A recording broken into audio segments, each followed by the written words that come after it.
Yeah. Since 2019, we've been building mindset and purpose for real estate agents, entrepreneurs, leaders, people becoming more than they were yesterday. Monday through Friday we rise. We win the morning, we win the mind. Faith over fear, pressure into purpose, confidence built through the work. Something good is gonna happen to me. Something good is gonna happen to me. I don't need all the answers, I just need belief. Becoming who I'm called to be, making impact bigger than me. God first, doubt steps back. When it gets heavy, we figure it out. You're not here by accident, you're part of the story. Stepping strong, stepping faith. Let's get your mindset right.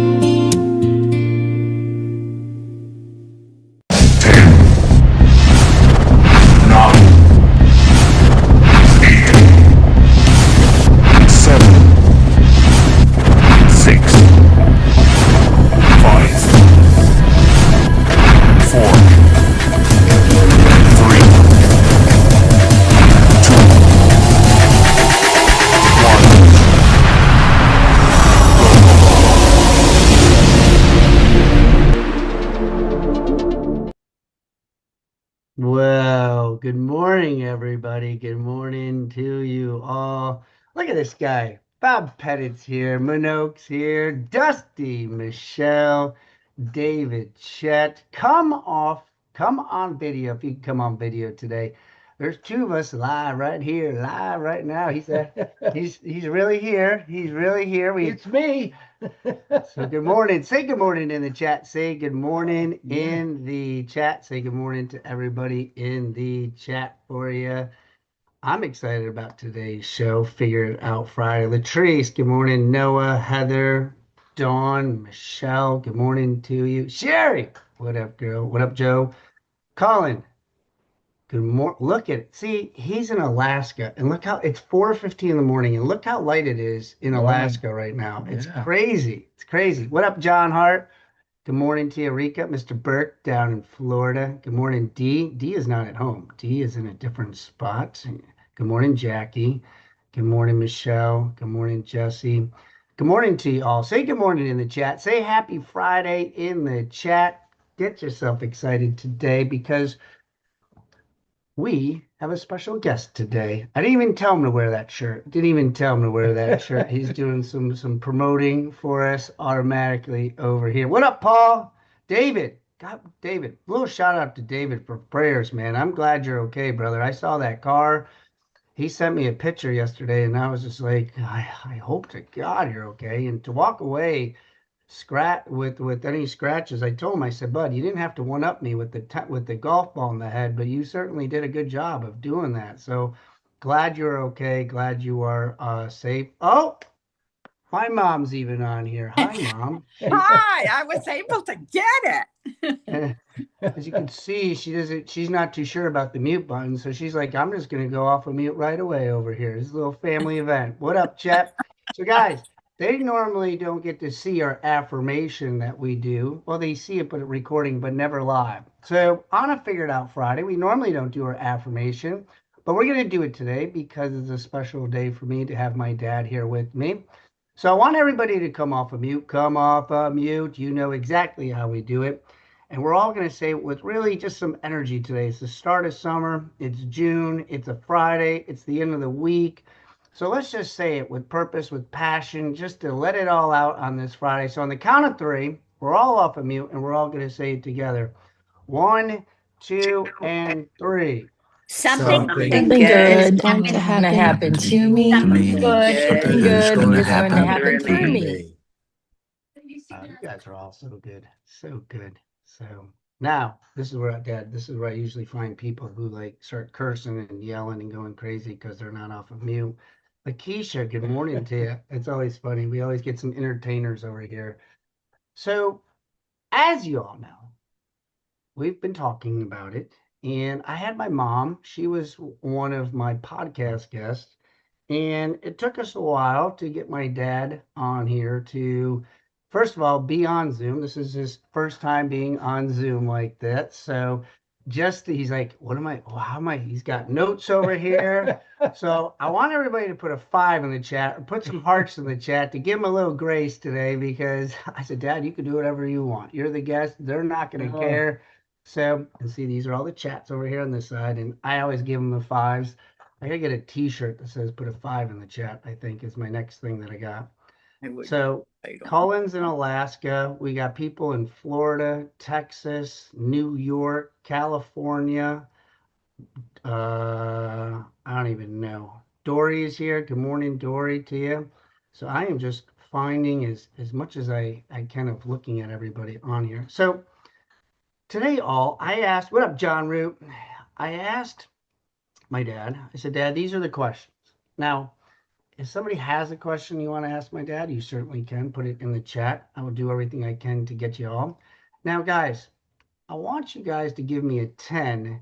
He asked me if this was okay. I don't think it's going to be a problem for you all, but at the end, I want you to stick around. Put a 10 in the chat. My dad actually has a poem he would like to read to you all. So you guys okay with that? Put a 10 in the chat at the end of here, so stick around. It's probably going to go a couple minutes over, but he has a poem that he wants to read. And I said, Dad, the good thing about running this show is we could do whatever we want. So if you want to do a poem, we could do a poem.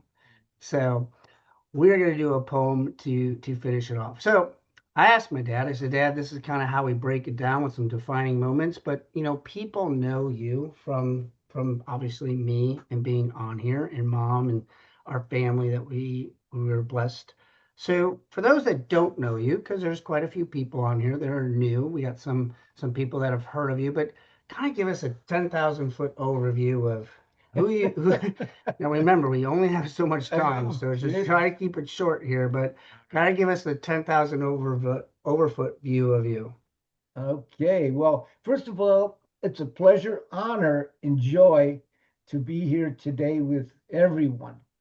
I'm just George. I was brought up in upstate New York on a dairy farm, did service time in Vietnam, and came back and worked on an education and got married. Went to Binghamton University and finally graduated. Did a lot of sales work. I worked in Boston, ran a shoe store downtown there.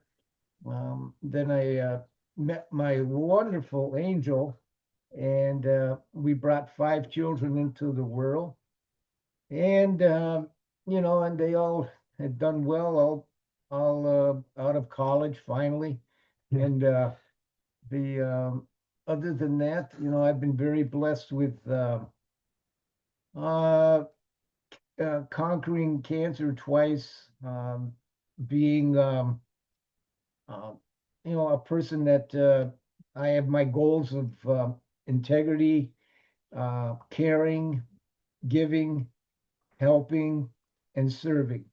And that's been you know, quite a bit of my life, and I'm very happy with what I've been blessed with. I don't know what else. What do you want me to say? No, that's good. That's a nutshell of everything that yeah, it's pretty crazy. I mean, I will say, coming from being the oldest of 5, there's 5 of us within 6 years of each other. God bless you guys and what you guys got going on, because man, that is like having 2 kids in itself is enough of a challenge. So I can't imagine 5 of them, and my mom and dad with diapers for about, looks like probably 10 or 12 years. I can only that was the most sweet smelling moment. I'm sure. So we put you through a lot. I mean, I got scars on my head from car accidents, from running you through the mud on many things, and police phone calls, and that's just me all. Actually, I was probably the worst, wouldn't you say? I don't say no one was the worst. Everyone was challenging. It's a good political answer. Good political answer right there. So when I asked you the question, some defining moments, Yes. that you had. I know we could talk all day on some of the defining moments with as many challenges and different things. But I said, there's going to be two, and we might get to the second one, we might not. Can I What is just run down my list? you got your list? Yeah. Okay, he's got a list. I guess we're gonna just listen in. He's got his notes here, so you go ahead, Dad. All right. You're the guest. Uh, First of all, right off is some are recent and some are, years ago. But just recently celebrating 49 years of marriage with my wonderful wife, Rachel. Lunch with my two sons a couple weeks ago. Cooking meals for everyone on the weekends. Gardening, digging up my fresh potatoes and beans. Uh, Seeing five children come into the world, uh, share my time with all my grandchildren, sending prayer cards and and they get well cards to people. Um, let's see, and to have the family and support of many friends, and then to see my fig trees grow. I have shoots of fig trees who I pass out to neighbors and stuff, and that's about it, I guess. There's more, but anyway. You got the fig tree. What else you got? You No, got no, no, no, that's good. You good? Yeah, I'm good. We got. Oh, See, I was but like, there's always more. I have to say, I've taken all these happy and what I call crumbs of happiness and made a loaf of contentment. And contentment to me is a big thing that we all struggle with. And we have to say, never say never. Rachel and I have certainly had some, as we said, ups and downs, but you never say never, and you ask God and the Holy Spirit for direction, and He always comes through. There's, that's just so beautiful, and that's all I have to say, I guess. Right? We're just rolling with it. We're just rolling as we go over here. So share with us though, like, I mean, there are some I mean, for me, like I asked you many times, like, what were you doing at 48 years old? What were you doing at 47 years old? Like, what was going on in your life? Like, what were some like moments or a moment that really challenged you in a way like more than any other, where you had to really figure it out, like, shit, Brock, I mean, this was hell. My mom and I were going through this, and we had this. Or maybe it was when you were in the Navy, maybe it was when you got drafted. Like, what's a moment in your life that somebody today probably can take with them to be like, what, I got to keep showing. I'm like battling cancer twice and going through these challenging times where I remember you were going to the hospital every day for like 40 days in a row to get medicine. And it was like, I believe, around the holidays too. Like, going through that is not easy, especially that season of your life when you're just like, to me, it's like, why keep going on? Why keep doing this? And you've been an inspiration to me. What would be like a defining moment, something that really resonated with you in your life? Well, I have to say that Rachel and I have been a team. Uh, we've never, what's the word, pointed fingers each other. No one was to be blamed.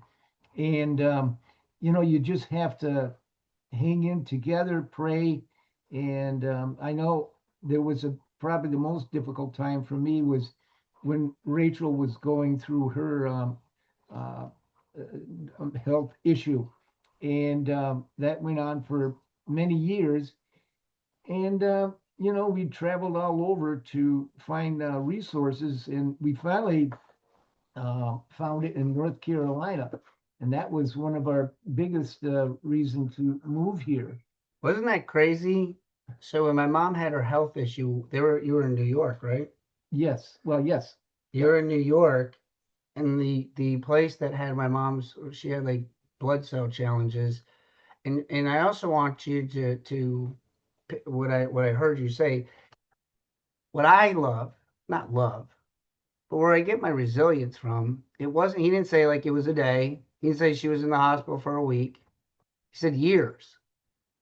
And to me, it's just like when I want to bitch, whine, and complain, I'm like, you had 5 kids, then you had to go to a different state. But what are the chances that this state that ends up mom helping her is the state that we live in now, which is so crazy how God aligns us up with so many, like he's foreshadowing, he's forecasting, like, let me give you a little taste of what it's going to be like when you move down here. You don't know what's going on at the time, but so as you're going through this process, like, I mean, I don't know, I can't remember too much about it. I think I was in my college years, and we all know that from my drinking days, like that was a really fun time for me. I was very selfish. I didn't really, I mean, I was part of it, but I wasn't really that part of it. Like what was going through, like, how did you manage everything?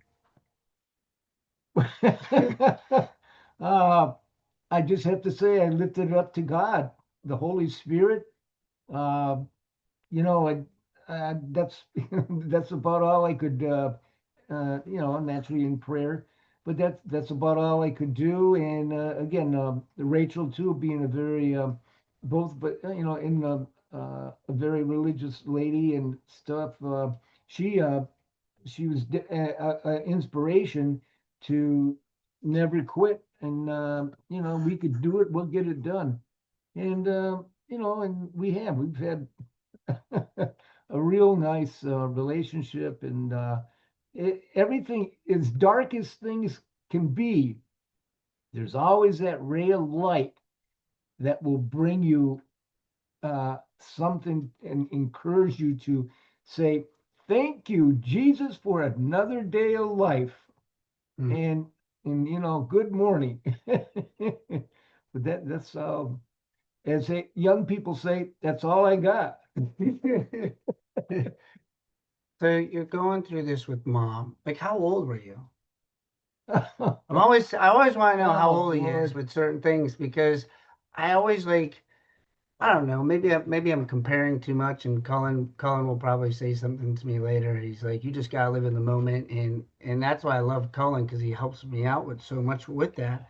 But like, I mean, you're in a shit show of everything going on. Uh, well, yeah, challenging. I was probably 50, 56, 57 because I was still in the wonderful post office. And but thanks be to God, I got a transfer to come down here, and that's where it helped us in Rachel's issue. But I was in my late 50s. So you're going through this. I mean, we're all college, high school, growing up. One of the questions on here was, oh, what was your dad's rate in the Navy? My weight? Rate. Oh, rate. Rate. I was a E5. I actually wanted to stay in the service. I'd coming from a farm. I never seen anything past. I mean, I went all over the world. I shouldn't say all over the world, but quite a lot of the world, and that was inspiring because I saw other people and cultures that, wow, uh, we have it really good here. But at that time, the Vietnam and all the unrest in our society, it was difficult. But when I went overseas and went to some of these countries, man, thank you, Jesus, for the United States of America, because it's it's another world out there, and so many of the people at that time, young people my age, back in the 20s and all that, we they just didn't realize it. But I was very thankful, and I appreciate that what happened. And like I said, I was going to stay in, but I says, well, it's not in the Navy. I found it's not your best place to raise a family. You're out to overseas maybe 2 years, and you come back, and then you go back out to sea, especially with my occupation or what I did in supplies. So I says, no, this isn't for me. Mm. Yeah, I can't even imagine what it was like at that time. Um, and I said it to y'all when I came back from the Philippines. I said, I love the Philippines, and I tell Rika and Jay like I want to go back, but it's a different world that we live in, and we're so very blessed and thankful to live here in the United States of America, to have what we have, that people just take for granted the things that we have over here in the United States. And so, to hear that from you is because him and I, he went to the Philippines as well, and it was full circle when I went there to have that opportunity to follow your dad's footsteps, not in the military, but to go out there was pretty cool moment for me. One of the questions on here, Dad, is they want to have a looks like a little moment here of they what's a moment that I challenged you, like was like one of the moments that I really like kind of like really I gave you some hard time, or I gave you one of those moments. I mean, I could think of a couple in my head. I know plural. You should. Yeah. Is there a moment from of what I did that really kind of challenged you? Well, I guess actually, well, when you what do you call it? Did a lot of drinking and all that stuff, and we we were both my wife and I were concerned for your future, and to see that you turn around, and which you did immensely, and just like everything, it takes time, and it's a individual thing that the person has to do, whether it's um, uh, uh, drinking or financing or whatever. But that was with you where we were quite concerned because a lot of a lot of things can happen, and we didn't want that with you. No, I remember one specifically. Mom's on here too. She'll remember this one. If you see Rachel Zevan, I remember I was in a police chase, and we were in downtown Binghamton. And yeah, see, they're laughing right now, but Yeah, it like a wasn't car laughing. garage. Yeah, I was speeding in a car garage, fleeing a scene, and I was underage, and I had beer in the car, was drinking, and I thought I could get away with it. And I remember this. I remember this. We were on, I believe it was State Street in Binghamton. No, it wasn't. It was on the Riverside. I went over a bridge, and they had a barricade up for me. And I was like, yeah, I know Michael Burke exactly. Yeah. I was just like, I remember seeing it. I was like, this isn't good. And I remember pulling over, and I remember being in the police car. I remember this moment where the officer said something to me like, do you want to go to jail or go home with your parents? I I remember thinking, I think I want to go to jail. Like, I think I have a better chance of going to jail than going home. But I'm pretty sure I went home with mom, and you drove the other car. Do you remember that night? Uh, yes, yes, it was very exciting. Yeah, that was a doozy. Yeah. And then well, I don't want to go on another one, but I did two of them. Two of them yeah, was really bad. Another one I hit a telephone pole, and my wife gashed my wakes head open. me up and says, George, Brock is in trouble. I says, what do you mean? I know he's in trouble. I can tell, and she has that 18 cents of of her children, and that's when we heard the siren and all this stuff, and him and his friend hit the telephone pole going 800 miles an hour, and they walked away from it all. But oh Lord, that was scary. Yeah, see, I like to when I do something, I like to make sure I go all in. You know Yeah. me, Oh yeah. all in. I've always been going all in. So as we because I want to save time for your poem, Oh and then yeah. anybody who has questions for you. But what is it today? I find this when I was asking my dad this, kind of like, because when I asked the question, what are you trying to figure out today?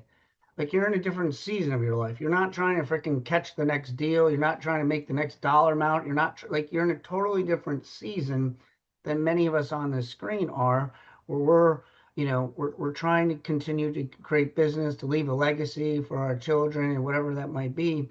For you, of your season right now in your life, what are you trying to figure out?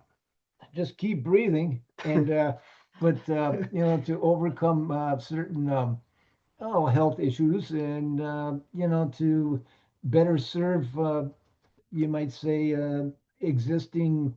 I still, go to the Feed NC Soup Kitchen.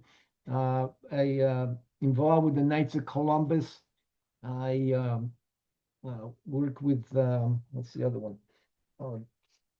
Oh, American Legion, but to serve, care, give, as I've said before, and to enjoy our days with my wife. It's as where we live, we have this big bell tower, and it says, "It's your time."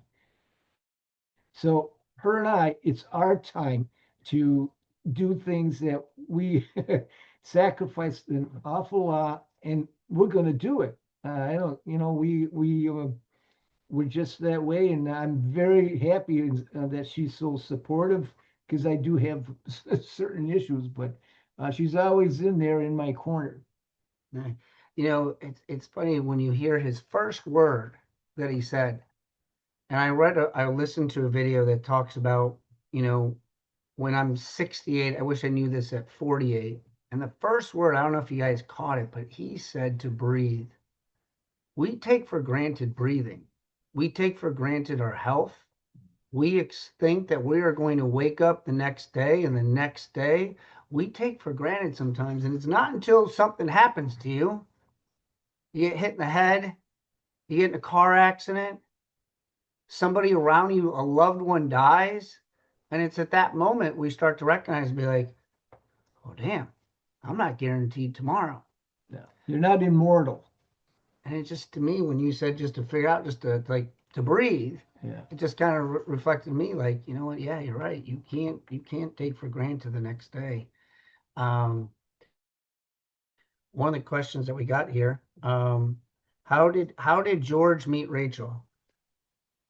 Very carefully. No, I was I was going to college at night out in Massachusetts. Massachusetts. I can't say that word ever. But anyway, in a junior college, because I was working then too, doing that at night and working in Boston during the days.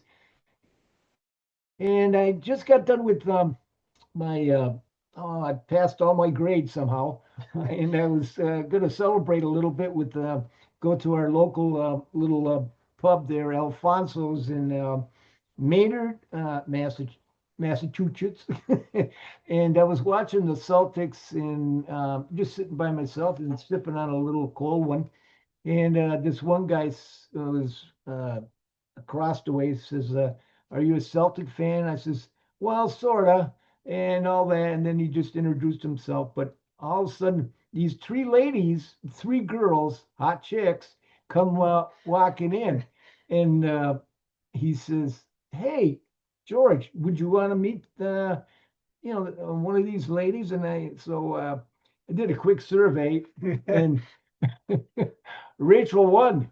Maybe she did.